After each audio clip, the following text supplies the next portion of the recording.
is your Classic Metal Show right here on the ClassicMetalShow.com. If you don't know who that is, you're not really a metalhead. That, of course, was Sepultura. That is brand new stuff from the QUADRA release. That one was called Raging Void. And on the line right now is the guy that's going to fill that raging void with everything you need to know about the new Sepultura record. That, of course, is the vocalist of the band, Mr. Derrick Green. Derrick, how are you, sir? I'm fantastic. Thank you. Excellent, Derrick. Well, Derrick, I say this to you every time I talk to you because it becomes easy to, but fantastic record, man. It is such a great, in-your-face, pounding record, but it's one that definitely explores some different directions once again for you guys. I think with this album, QUADRA, it's really exciting. We wanted the listener to have a variety of things to listen to and take the listener on a journey, really. So there are a lot of elements from the history of Sepultura that are mixed with new sounds. So we're really proud of it. It's something that was very challenging to work on, and we're very proud of it. Sure. Now, Derrick, I have been preaching the choir since you joined the band. And I'm not going to get into the old guard. I'm sure you've heard that too many years. Yeah. But I've heard it a few times. I almost feel bad for people that have not listened because they have missed so much great music. And I personally think, really for you guys, since the Dante record till now, is when you guys really seem to have found your groove as a band and have really not looked back. Do you have a point in the time that you've been in the band that you look at and say, yeah, this is where everything gelled for us? Yeah, there were definitely many of these moments. It's really difficult when you have a member of the band leave. Then it's almost like starting over it in some aspects. But we really kept our heads up, and we were very fortunate to meet Eloy Casagrande, who added so much to the band. There's definitely like these high points and low points. I agree with Dante. It was definitely a high point. And then it was very difficult after that, after Igor leaving, and then finding a replacement, which was Jean Delabella. And he was fantastic. And then I believe another high point was like on Kairos. And then Jean Delabella left, right. And Eloy entered. And so I think another high, there's also another high point I felt that was on Machine Messiah. And so, there's like these ups and downs. Also for me, there's also the up of Against. Mm-hmm. Really is where it all started for me on this whole journey. So it's been incredible. I think we learned so much from those downs and ups. It really builds character, and it really put us to the test if we could really stay focused on creating music and creating music that's interesting to listen to. So certainly. I believe, it's needed, these ups and downs, they really build the character of the band. Sure. Now, Derrick, I'm from Cleveland. Where obviously you know this area very well. I noticed the 216 area code in your phone number there. Right. So, you grew up here, but yet joining a band like Sepultura, you almost had to become a world renowned figure. Sepultura is more than anything is a worldly band, more than just a popular band in America. The depth of being in that band that has influenced so many people, from impoverished nations and, as well as just people that just love the tunes, from here. How much do you feel you had to grow and learn as a musician coming from a mid-sized middle America town to performing on such a large scale? Well, it's a great question. I felt that I really had to contribute and really open my mind a lot.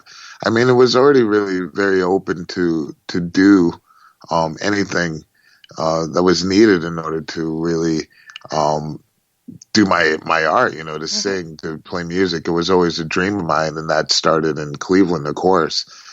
Without the help of like my parents and friends and the support of people from Cleveland, then I wouldn't be here right now. Sure.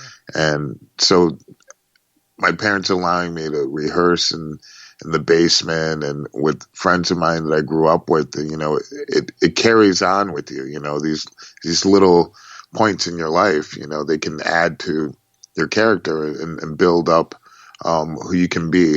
And so those roots, those very starting points were so important, and staying together, keeping myself together, because I didn't realize how big Sepultura was until I was able to travel and to see for myself actually what was going on around the world.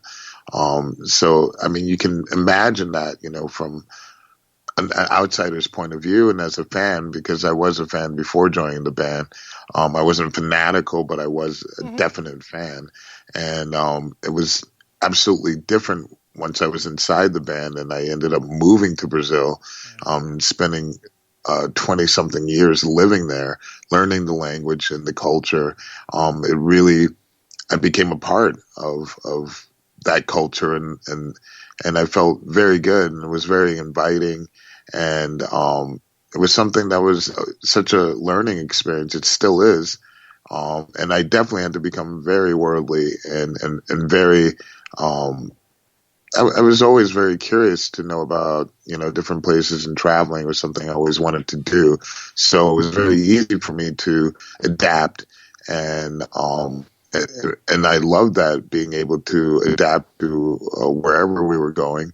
But music has an effect that's very opening and very honest. So going to many places around the world and feeling that warmth and being able to communicate through our music, it was something incredible that I never imagined, and it's still continuing. Sure. There's still goals and achievements that we want to achieve, but I definitely feel a responsibility for Cleveland, for Brazil, to represent these places the best that I can. And I think, fortunately, I've been able to do that, and always felt the positive feedback from that. Sure. I'm curious, did you move to Brazil to fit better with the band, or was it just a decision you made just because, you were traveling so much, or am I way off on all of that? Well, when I realized that I was in the band, we immediately started touring. And in the process of doing a promotional tour, I'd been to Amsterdam for my first time, and I was mesmerized, and I decided that I wanted to live there for a few years. So during that whole touring cycle, I was living in Amsterdam. Okay. And then after the touring cycle was over, and it was time to write the next album, which would be Nation, I decided to move to Brazil because it was easier to work with the band and to create the music, because we were writing it there in Sao Paulo. And I didn't have a problem with that. I mean, I definitely miss living in the Netherlands, in Amsterdam. It was an incredible experience, but I needed to be there for the writing process and the creating process of a new album. And I just ended up staying there. So it was many years of being there, and I recently moved back to the U.S. probably about a year and a half ago, and now I live in Los Angeles. Okay. So really, you are the world traveler. You've lived everywhere. Yeah. I mean, really, many places. I mean, besides the Netherlands, and I also lived in Prague. I have a 10-year-old son who's Czech and American, and he was born in Prague. So I spent a lot of time there as well. So it's many very unique places and different cultures, different language, everything. So it's hard to say, at times it's like, oh, I'm from here, I'm from here, I'm from here. But, I really love collecting, all these memories. Sure. And it really helps in so many ways of understanding people and communicating. You realize how big this sounds when you think about, most people around here think traveling from Parma to Akron is traveling, right? Which it is. At times if you're really in a rush, it can be frustrating, Sure. no matter where you are. No doubt, man. Well, Derrick, let's talk about QUADRA, man, because it is quite the record. The thing that I've been telling people most that have not heard the record yet, trying to describe it is definitely not a single listen record. You guys have some single listen records. Like Alex to me was a single listen. You could hear it. You got it. It was heavy. It was in your face, and it was a quick blast. This thing is all over the place. There's old school sounds. There's stuff that sounds like it could have been on Machine Messiah. There's so much instrumental interplay between the guys. Talk a little bit about writing something like this that is, not that you guys have ever been short of diversity, but this has such diversity musically than pretty much anything that has the Sepultura name on it. Right. I agree. The idea before going into the whole writing process was we thought of it in our mind as a 2-album package. So you'd have a side A, B, C, and D. Right. And so each side we wanted to have a different type of sound, but using those elements from the passive sound. So a very chaotic, thrashy sound on side A has those elements from Sepultura of that thrash style. And then going with side B, we wanted more of a technical, a more rhythmical sound, maybe more of like a mixture of like Roots and Machine Messiah. And then we explored a little bit more of the instrumental side that you're saying. That's always been a part of Sepultura, but we took it a little bit further with this. Just because I think we're also better musicians as we grew as a band, we became better musicians. So it becomes very intense and very complex at times. And then the side, like a side D, was more of a melodic side, because there have always been elements of that within Sepultura when I joined the band, and we wanted to push that further because even with Machine Messiah, the starting track was, singing. Right. Singing. It was something very unexpected, I think, for us, because we never imagined having that track run first. But once it was completed and we heard it, we were like, okay, this definitely needs to start the album. We got such really good feedback from that, and being able to click in the melody and have it match up with the heaviness of the band. So this was something that we had been working on, and we were able to become more comfortable with that. So we wanted that on a side, side D. And so these were very conscious things before anything was even written that we wanted to do, to have those layers of Sepultura that existed in the past, but also creating something very new and fresh with that. Sure. Is singing instead of, the screaming or the growl vocals, right, is that something that you personally would like to do more of? Because you haven't done it often, like you said, and right, and like you said, when I first put on Machine Messiah, I thought I had the wrong disc. I didn't even think it was you guys at all. But you do have that voice. You have a voice that could work well with it, and the way you guys fused it was really nice. Is it something that you personally like doing and would like to do more of? Absolutely. I mean, that was also a reason why the guys chose me to be in the band. They wanted a person with diversity in their vocals. They told me a lot of the people that were auditioning for the band in the very beginning were trying to recreate what they had in the past, and try to recreate the old singer. So with my demo, it had a diversity of sounds where they were actually thinking about the future and what could be done, what could change, what can expand. And for me, I became very comfortable being in the band. and I think we were having a better understanding of what we can do with that together, where it's actually a good mixture and not too far off. And so it's something that, can happen again in the future. But like I was saying, it was such great feedback from people wanting to hear that diversity in vocals or enjoying that.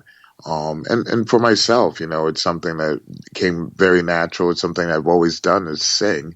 And it's great to be able to do that with Sepultura. I've done other projects singing. Right. So it's great to be able to use that, in a way that it fits well. Sure. Now, Derrick, you on this release, I guess it's not a record anymore, but on this release, Well, we will have records, so yeah, right. I still call it records as well. Well, on this one, you worked with Jens Bogren on in the development of the sound. What did he bring to the table that helped you guys focus in, especially with the wide array of songs that you wrote for this release? Well, with Jens, we wanted to work with him a second time because we felt so connected with him, and he felt connected with us as well. He has a fantastic ear for music. That was another reason wanting to work with him again, and he has very good work, a very good work ethic.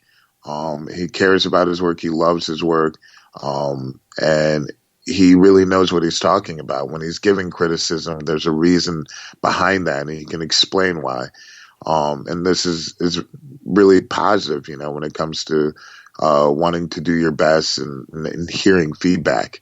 What he did bring to the table is the fact that his attentiveness of being able to hear the demo, and when we arrived in Sweden, having a list of ideas for songs as far as the direction of certain songs that might have seemed a little confusing. And he explained his reasoning for wanting to move certain things around. He was also hearing certain parts that could be brought up, and his ideas of bringing it up or orchestra type parts, which we had in mind, but the placement of those, and also the idea of the choir that was used throughout the album. Right. And we definitely wanted to have those types of sounds. It's just a matter of where to put that. And he was great in helping in the placement of that, and also coming up with the actual choir, real choir, because we didn't want to use anything false right. with that. So there was a church choir within his city that we were able to use, and he brought up the idea of wanting to do having them sing in Latin. So there was a lot of terminology that we use with the mixture of the lyrics to look up terms in Latin. Then I had to do an entire singing backtrack for the choir to follow. And so it was really intense. He brought all these ideas on top of what was already written. Sure. Everything just bigger and stronger.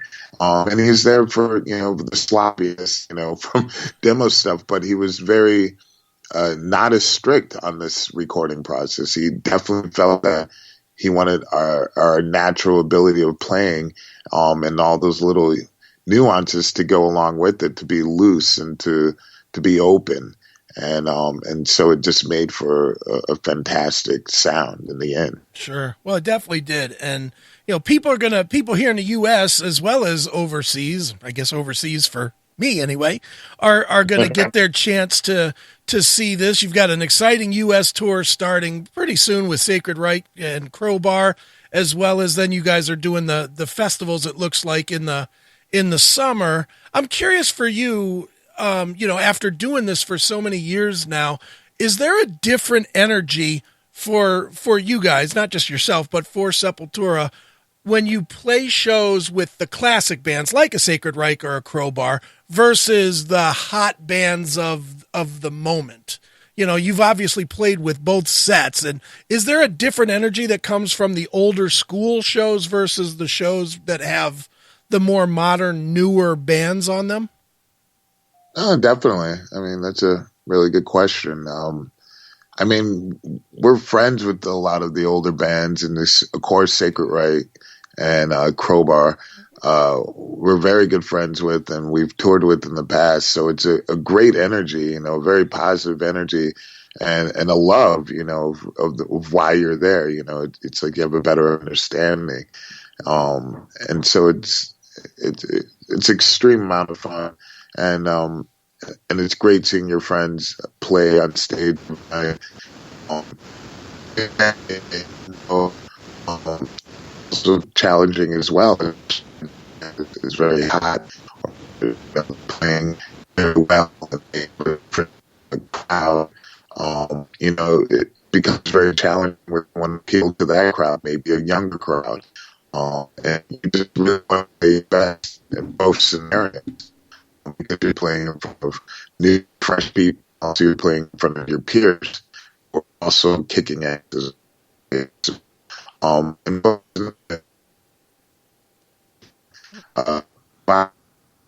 Did I lose you? in the end, you know, the vibe is to really do your best, you know, right. to put everything that you have on that stage. No question, man. Well, Derrick, you are obviously going to be very busy with the new record. It is called QUADRA. When is it out exactly? It's out February 7th. February 7th. So a couple of weeks and everybody can get it. And Derrick, as a tradition on the show, we always let the artist pick a closing track from the new release and maybe tell us a quick story about it to wrap this one up. So what would you like us to play? All right. I would love for you guys to play Guardians of Earth. I wrote this song about the indigenous people that are living within the Amazon who are being attacked, and they need a voice to be heard because it's a lawless place. It's difficult to maintain the laws of people invading the land, destroying the land. And just for people to have a better understanding that part of the problem is from our desires and what we're doing as well. The things that we're purchasing, the things that we're buying have an effect in how we're all connected. And also that this type of recklessness that's going on is something that needs to be changed. And so I wanted to write a song as a voice for those people there. And I've always felt that they are the guardians of Earth. They're guarding the way of life as far as nature and that understanding, and we can learn a lot from them and from actual nature itself. So it's important for this to be preserved and for people to really know what's happening there, or to even question that, to even do their own research about what's going on. So I wanted to write this song, Guardians of Earth. All right, well, let's check it out right now. It is Guardians of Earth. It is Sepultura right here on your Classic Metal Show.